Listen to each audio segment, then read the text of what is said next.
Kia Rio. I told you I had some more bids in, and I did, and I've come back to my computer and it looks like I've had some wins, so we'll have a quick look. They're all from BCA.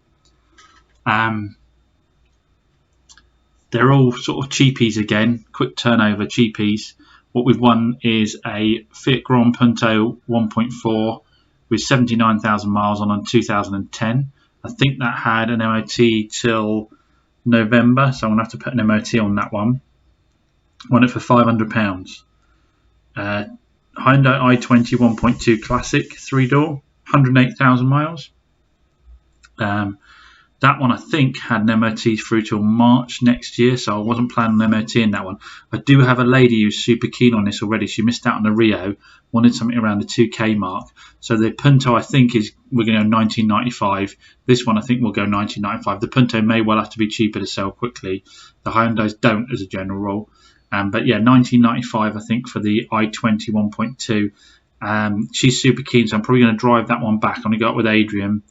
My super reliable transport guy. I go up with him, get him to transport the Punto back. I'll drive the IA20 back. By the time I get back, I'll know if it's any good or not. She wants it like straight away if she can get it. So we need to do a safety check, get it validated, get a service done on it, get it out to her if it's all good when I drive back. So we'll do that. Won that £500 as well. The two of them were done on one invoice. So with the fees, it was £1,434. So just over 700 quid a car on those two. And then the third one I won is another i10. If it ain't broke, don't fix it. So I've got the black Ford K back in, the one I changed the coil pack on because it gave me a code for a misfire. Cut out again on the custom. No, it didn't cut out. I think we'd had a miscommunication. Apparently the car still runs, but it won't let them accelerate. And the code that's come up is it won't communicate with the ABS sensor. So we've got the ECU back in the KA. We've got to go through A or K, whatever it is, guys. I really don't care. I know a lot of you comment every time. It really doesn't bother me whether I'm saying it right or not, to be honest. But we've got this self-learning procedure we've got to do first. We've got to get the engine above 77 and then accelerate 3 times up to 4,000 revs and release the accelerator, then turn it off for a minute. So I've got the live data running on the plug-in here. And we'll wait until it's there and then we'll do that, and fingers crossed we'll have solved the problem. I really hope so, because it's cost me £320 for this ECU, and then like I say, the other ECU was £150 unresolved, and it was £100 fitting it because some pipes had to be made up because they broke when it came off and I wasn't able to do it myself at the time. So I am in, what's that, so I'm in 600 quid in fixing it. So this better damn well fix it. Hopefully ECU testing know what they're doing, and they did find a fault with it that is the fault that we've got. We do have an engine management light flashing, but I imagine that's got to do with the battery disconnected and the new ECU being plugged in. So I'll go through this process and then I'll clear the codes again and see where we are with it. But we are now over 70. Yeah, I'm going to let it go a little bit hard and then we'll go through the process and do it. I don't think I need to do that on camera. I'm just going to rev it up to 4,000 revs 3 times. What you're interested in is whether it fixes it or not, so we'll come back to that later on. We know before that we could trigger the problem by sitting here and revving it over 3,000 revs and letting it drop again. That was triggering the problem, so we'll be able to test whether it's fixed or not. So the rally money's burning a hole in my pocket, and Carlos at Barham Engines has just turned up with this mint Renault 5 GT Turbo. I know Carlos has been restoring this for a while now. He's had everything off underneath, completely stripped it out, completely painted everything underneath, put it back together. He's rebuilt the engine, he's had the paint done. It's absolute minter. So I've walked in and I've said to Carlos, 9 grand, I'll bring you 9 grand cash this afternoon for it. 9 grand cash for a Renault 5 GT Turbo. So I'm going to bug him throughout the day for the rest of the day. I might even bring the envelope in and waft it underneath his nose, because I reckon that is the perfect replacement for the 106 Rally. What do you guys reckon below? What should this actually go for? The only thing that needs doing to make it perfect is the seat bolster needs fixing. Other than that, the car is immaculate. So comment below, what do you reckon this is actually worth? I think in the market for these at the moment, this clean with the bolster done, you've got to be into 12 grand plus, haven't you? So yeah, we'll keep bugging Carlos the rest of the day and I'll let you know how it goes. I can't bug him too much now, he's putting a chain on an engine. If he makes a mistake, it'll be a big problem. Back with Adrian, and we're on our way to BCA again to pick up that little, we got the i20 and we've got the Punto. The i20, I've got a lady that already wants that i20 potentially. She wants to see it this afternoon. We're heading up now, it's about like 9:30. We're heading up now. I'm going to drive the i20 back, and if it drives back okay, I'm going to whip it in, do a quick safety check on it. It's got an MOT till February or March. Do a quick safety check on it, get it across the valeters and get her in while I hop on the Punto and see what it needs. I think the Punto is going to need a MOT. So again, it's all about the quick turnaround, but when we get to BCA we'll have a quick walk around the cars and give a quick first opinion on them and see where we are. Neither car had a mechanical report, so coming up with one trailer and a set of tray plates is ambitious. Neither had a mechanical report, so we could get seriously burned, but let's have a little look. Guys, we don't have any video of the i10 and we have got the Punto on the back, but I haven't videoed the Punto yet because, to be honest, I'm bloody livid and I can't be focusing on that at the moment. We have been kept waiting there for over 2 hours at Bristol BCA, and it's been an absolute shower the entire time we've been there. Guys are queued back. There's one guy been waiting 2 hours, they can't even find his car. Bear in mind, Bristol only has it has next to no cars in comparison to the other sites. We go up to Blackbush and we're in and out in no time, but we've been kept waiting over 2 hours because they've lost the keys to the i10. They kept giving me sets of keys and making me go and check if they fitted the car or not, and they've basically lost the keys to the car. Now I've genuinely got this lady that wanted to see that i20, sorry it is, this afternoon. So I'm also pissed off because I'm potentially missing a sale as well, and obviously I've got to pay for the transport of getting. The idea of going up with Aid was that I could drive one car back and halve the sort of transportation costs of it all, but now we've got to go, if they do find the keys, we've got to go all the way back, or I give up the car, which, having had a look at it, it was a good little car, it would have been ideal. So I'm proper raging now. They flatly refused to sign any piece of paperwork that said that I wasn't just leaving the car abandoned, that they'd lost the keys. Flatly refused to do that. They took my email address, got no confidence they'll send me an email, so I've rung up the head office. I did take the name of the chap, and I've now rung BCA, given his name and said what's happened, and they say they're going to come back to me. But I'm going to end up out of pocket anyway, because even if they give me a full transportation coverage for it, I'm going to end up quids out, because the idea was, like I say, to cut the costs. We don't want to have to go and pick up one car now because we've got all of the cost again. Anyway, probably not making a lot of sense right now because I'm really naffed off, not only wasting my afternoon going up here, morning going up here, but wasting potentially a sale, and just a lot of future hassle as well. So not a happy bunny right now. That's the result, and calm me down a little bit. I'm so naffed off though. I'm still naffed off about the i20 because I had a lady who wanted to see it. I'm running super short of stock. With that having gone, all I've got is the Corsa, the Dacia, and that isn't my car, is it? That's the customer's car. So the Punto we picked up, let's have a quick look over the Punto we picked up. So this is a 2010, it cost me £580 with fees and the delivery and everything. I think into about £700. Looking around the bodywork of the car, it isn't too bad. I need to give these headlights a bit of a buff, but otherwise the bodywork is good on it. Wheel trims could do with a tidy up. Rear bumper's got a little scrape in it there, but we are talking about a £2,010 car, a 2010 car that's going to be under £2,000. Interior wise, let's get the keys. They're over here because I did get myself quite organised and I rang up the guys over at Car Care Centre. Big shout out to them, thanks again. They squeezed me in for an MOT as soon as I arrived back with the Punto, so I knew where I was it. As you know, this game is all about speed of turnover. If you want to earn big bucks, work hard, work fast. Do it right, but work hard and work fast. So in the car here, we have, rather ominous, we have the ECU cover off, but I haven't got any lights on it. I've driven it around. I'm going to have to drive it around a bit further and just double check on that. But the seats are all in good nick. No rips or tears in these ones.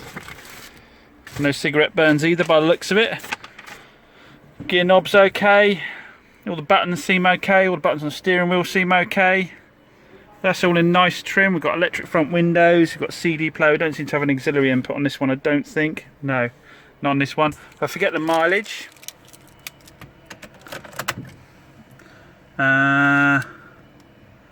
Where's the mileage on this? It's someone's turn. No, let's get the trip going. 79,000 miles on this one. Let's have a look. What was that average on the MPG?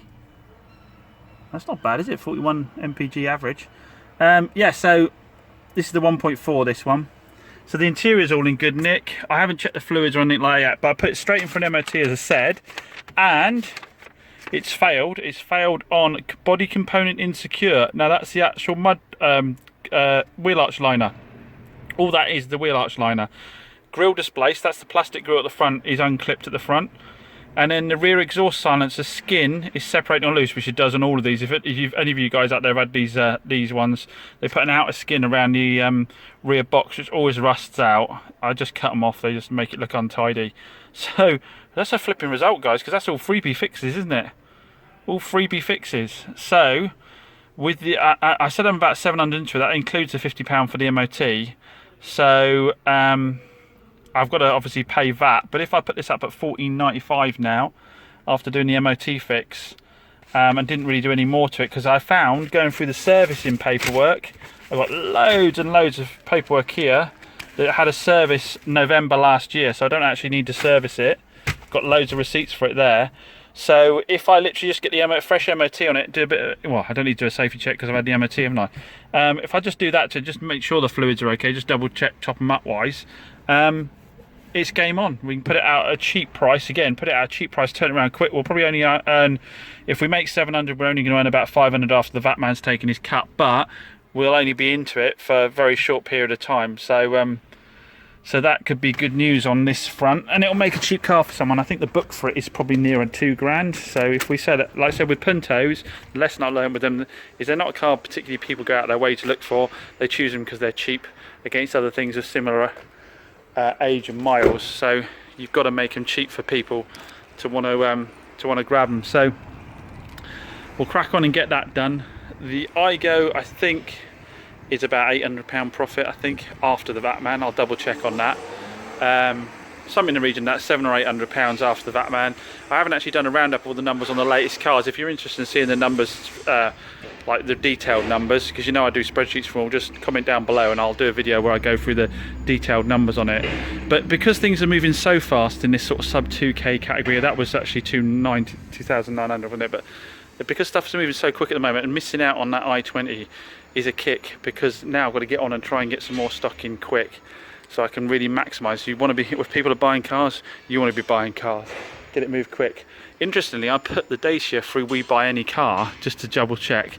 They'll pay me more than I actually paid for the car, but I don't think as a trader I can go down there because my name isn't on the logbook. I'll have to double check that.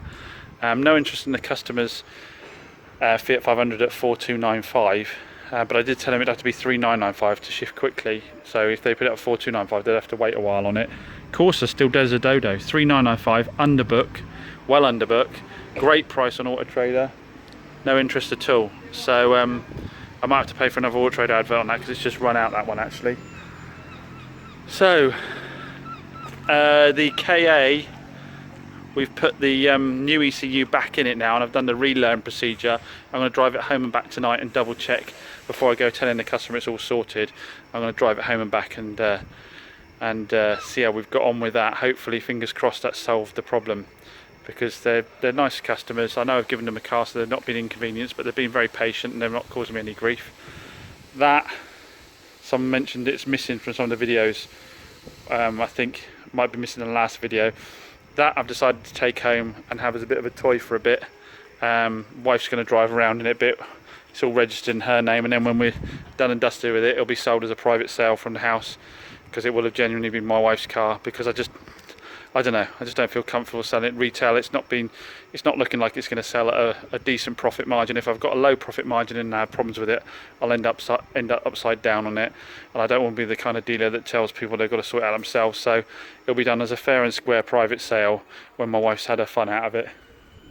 But anyway, let's crack on, get the Punto done. So Aid's turned up with the little i10. So I still haven't had no word on the i20. Despite numerous calls to BCA, they haven't come back and told me whether I'm getting my money back, whether they're delivering a car, whether they found the keys, any of those things. So, you know, I can understand them making a mistake, but it's how you sort it out afterwards. And at the moment, they're not coming out of that smelling very well at the moment. Yeah, had no reply at all. The guy who promised to send me an email at the actual lot never did. Which is why I wanted his name in the first place, and I wanted something written and signed for there, which he wouldn't give me. I rang up them on the way home yesterday and told them to score, and they said they'd get back to me, and they haven't done. I rang them later that day, so about towards the end of the day, about 4:30, and they said they were going to get back to me, and they hadn't done. I asked them at that point, is there not a set procedure for if you lose the keys for a car? Because I can't imagine it's the first time it's ever happened at BCA. The lady didn't know anything about any set procedure as to what they did, whether they refunded, whether they got keys cut for the car, or whatever. So I'm still none the wiser as what's happened to that. Anyway, so we got this little i10 in, 58 plate, 100, I think it's 101,000 miles, something like that. It's fairly tidy. Let's have a quick look around it. Alloy's got a little bit of scuffing. The big thing about it, I mean, there's not a lot to show really. It's a metallic black one. Bumper corners seem okay. The big bit is this bit here, these dents here, which I knew about when I got it. I can't remember exactly what I paid for this, but I did know it had that damage when I got it. The headlights could do with a bit of a polish. This had an MOT on it, I think until Feb or March. So I'm not actually going to do anything like mechanical wise on it. We'll do a quick safety check. But I'm thinking what I might do is just send this out the door cheap. I'll buff this out. I'll make it look a lot better, because a lot of this is just contact stuff. But I'll buff it out. I mean, I could fill here. I could fill here, fill the edge there, and paint across there. But I think, to be honest, I'm more likely to sell the car quicker and easier at a low price with the dent in it. I think there's more of a market for that side of things. So, yeah, inside wise, condition's good. Seats are in good condition. They always seem to be quite good condition in these. Oh, a bit of grease on that hinge could be done. But yeah, the interiors in general tend to wear quite well on these. I've had a little run around the block. She drove okay. It's got electrical all round windows. Why has the camera gone so dark? Not sure, guys. There we go, that's a bit better. So she's got auxiliary input, bonus, that's what we need, CD player, air conditioning, and all-round electric windows and alloys, so she's one of the higher spec ones. Going in the glove box and that. And like I said, I think the mileage on it was 105,000. So we sold the 125,000 2010 for 1,500 quid. So I think with 25,000 less miles, but being a year older, I think maybe 1,500 quid for this as it is. Like I said, the other one was a bit tatty, wasn't it? And then, you know, if I literally get the safety check done and then valet it, so I've only got a day in it, I can afford just to make sort of 500 quid out of it, can't I? So we'll see how we get on with that. The Punto's going back in. I've fixed that wheel arch line. I don't know if I've already said this or not. I can't remember. I'll have to go back on my clips.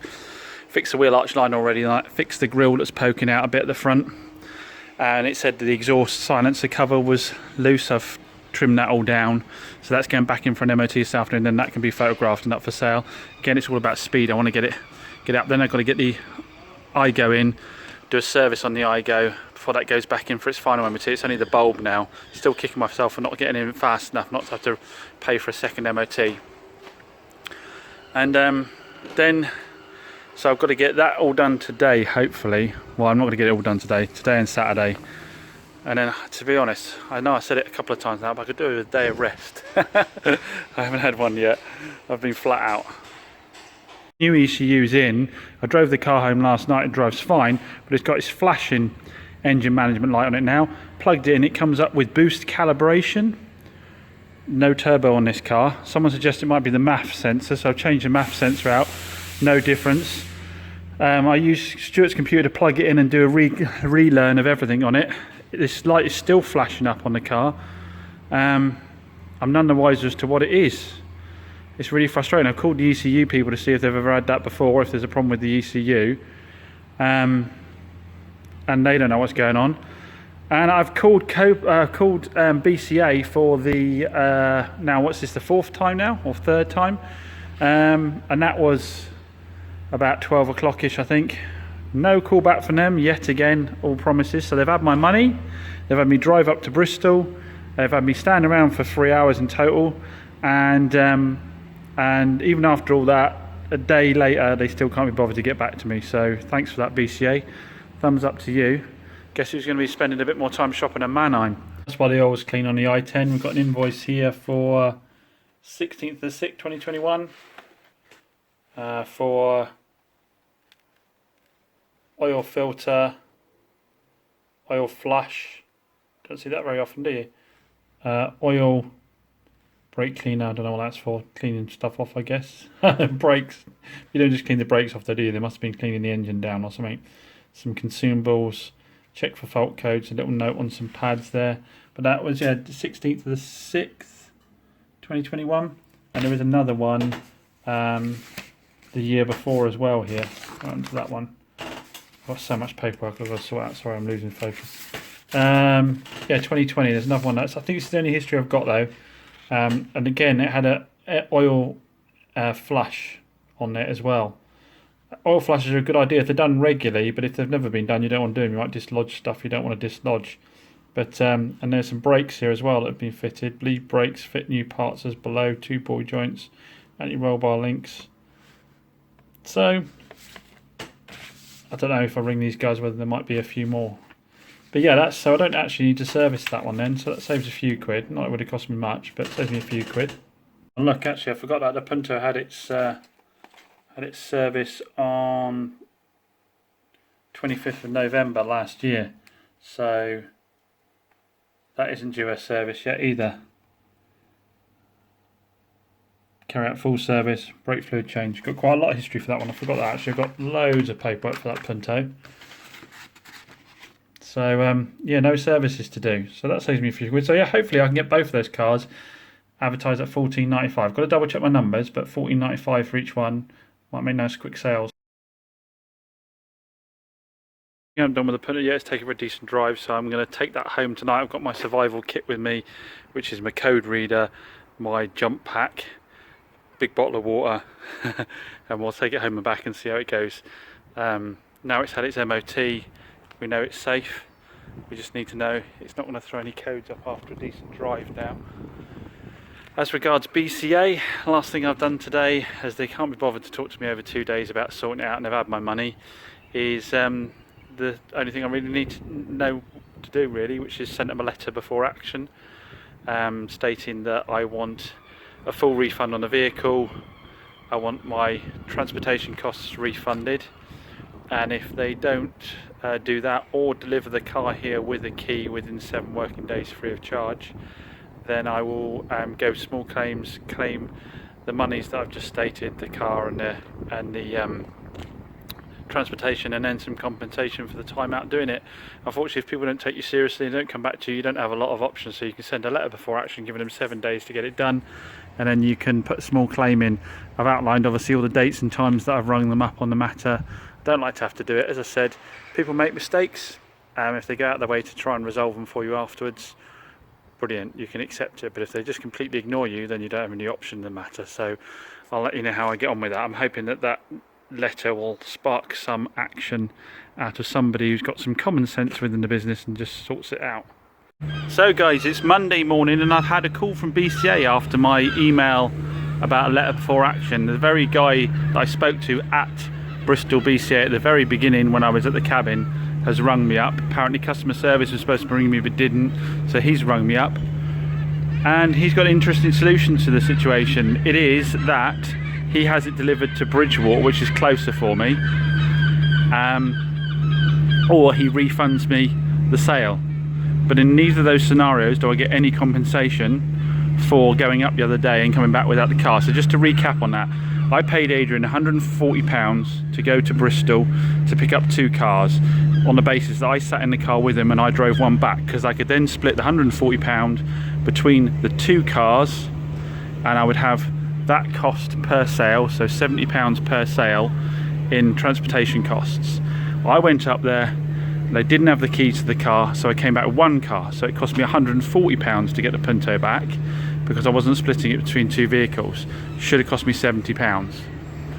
So the scenario is now I can drive up to Bristol and pay another £140 to pick up the i20, so I'll be down £140, yeah? Or he delivers it to Bridgewater and I pay £105 to go and pick Andy to go and pick it up, so I'll be down £105. Or they cancel the sale and I end up paying £140 for the Fiat pickup rather than the £70 I was planning. So in all of those scenarios, as far as I see it, I lose out for their mistake. Comment down below, what do you think? Am I right? Am I losing out due to their mistake? And what should I be asking for in compensation wise? They did say that about dropping the vehicle to me, but they said that the bookings were so bad on that side of things, they couldn't guarantee how long it could take to get the vehicle to me. It could be weeks, so they'd rather not offer that at all. So yes, very interesting. Obviously none of this conversation was told to me that it was between me and them only, and I haven't got any emails that say that it's between me and them only, so I think it's entirely fair to share this situation, and I think it's an entirely fair argument I've got, you know, in terms of I think I'm the only one losing out. But comment below, what do you think? Am I the only one losing out on this, and what should I be asking for compensation? Should I just be asking £70 for what it cost me, and just leave the i20 and not get the car at all? Should I suck it up and go and pay the £105 and get it from Bridgewater? Or, you know, what do you think? Down below, comment.